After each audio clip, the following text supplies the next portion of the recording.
This is an NBC News special report.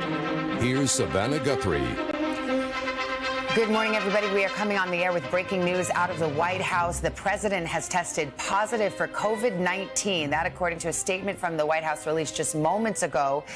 The White House saying that the president is experiencing mild symptoms and has started taking an antiviral medication called Paxlovid. Is continuing to work isolated at the White House. He is fully vaccinated and has received 2 booster shots, the most recent in March. I want to turn to White House correspondent Peter Alexander for an update. So the president has had some recent travel. I know he tested negative on Tuesday, 2 days ago.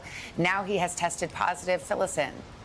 Yeah, Savannah, that's exactly right. We just received that official word from the press secretary here at the White House that the president tested positive for COVID-19 this morning. We should note, and we're just now learning, that the First Lady, Dr. Jill Biden, tested negative this morning. She is traveling in Detroit right now. But as for the president, we've learned, according to the White House, and I want to go through their notes that we're just receiving, that consistent with CDC guidelines, they say the president will isolate here at the White House. He'll continue to carry out all of his duties, they say, during that time. They say that he has been in contact with members of the White House staff by phone this morning and will participate in his planned meetings at the White House this morning via phone and Zoom for the from the residents. So that's the best information that we are getting specifically about his plans going forward. But obviously, this is a significant headline. The 79-year-old president, the oldest president ever elected to office, now for the first time testing positive for COVID. Just yesterday, he was traveling. He was in Massachusetts, was scheduled to travel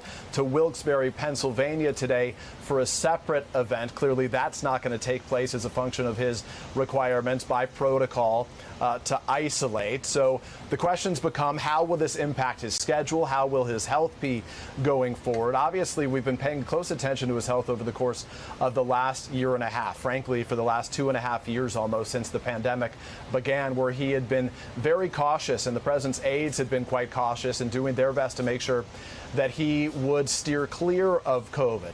Routinely throughout the course of this presidency, Savannah, as you know, those people who would be meeting with the president would be required to wear masks, but also, and this includes staff and other world leaders, they'd be required to test before they were around the president in close proximity with him or to him for any period of time. I was traveling overseas with the president just last week when he was in Israel. He was in the West Bank.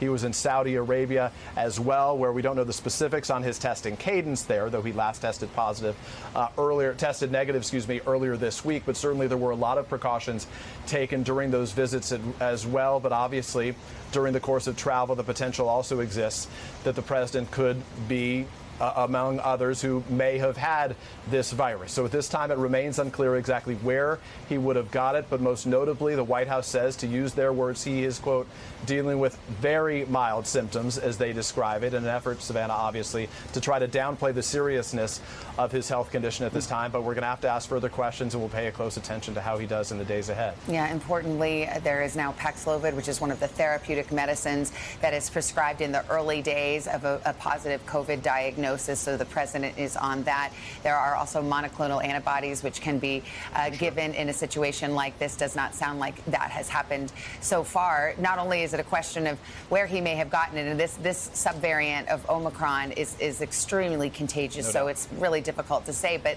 the White House statement also mentioned reaching out to the close contacts of the president, those he had been around in the last few days. What has that schedule been like? You mentioned the overseas travel. He came back early this week. The president is constantly meeting with lawmakers and dignitaries and officials. So how do you see that playing out in terms of the close contacts and those in the president's circle?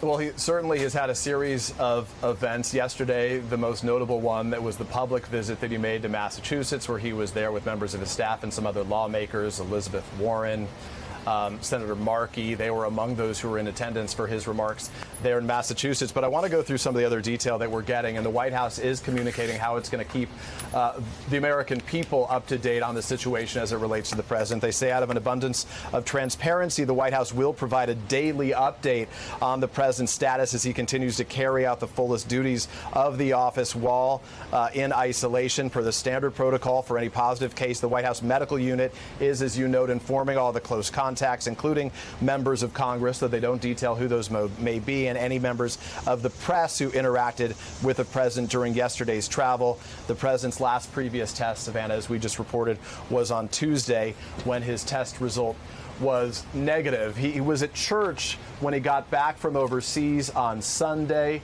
Very briefly, we did see him again publicly, as I noted yesterday, but his public appearances have been quite limited. So for now, we only have sort of a limited view of specifically who he would have been around in the course of the last couple days, the last 48 hours, where he may have been in a position to infect others around him. But certainly those are going to be questions that we're going to be asking here at the White House. Yeah, and you started to touch on this, Peter, but it's worth repeating and getting into the specifics of it, because the president, any president, is well protected. A president who's 79 years old in the face of a COVID pandemic, certainly all the more so. And there are protocols that he has been observing since he came into office about who can have contact with the president and what you have to establish to become in close contact with the president. Can you walk us through that?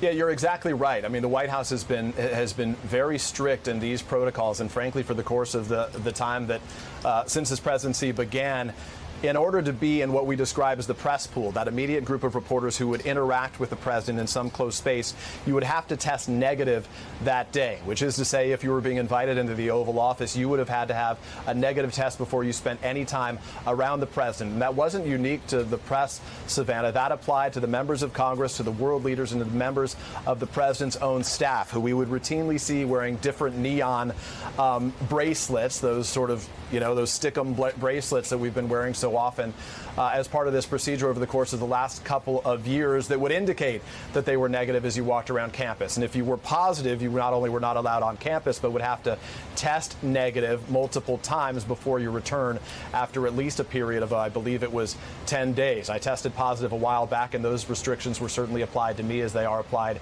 to everybody else. So the effort was to make sure that anybody who came into proximity with the president had to have those tests. There were obviously large events, big gatherings on the South Lawn. Not every individual who would gather for that would need to be tested, but certainly for events that happen behind closed doors in the Roosevelt Room, in the Situation Room, or in the Oval Office, those individuals would have been tested. And it also applied to those individuals most often who would be in the first rows, in the front rows of some of the public events that the president would be holding here at the White House, Savannah. Again, all of it an effort to try to keep the president as safe as possible. Thanks for watching our YouTube channel. Follow today's top stories and breaking news by downloading the NBC News app.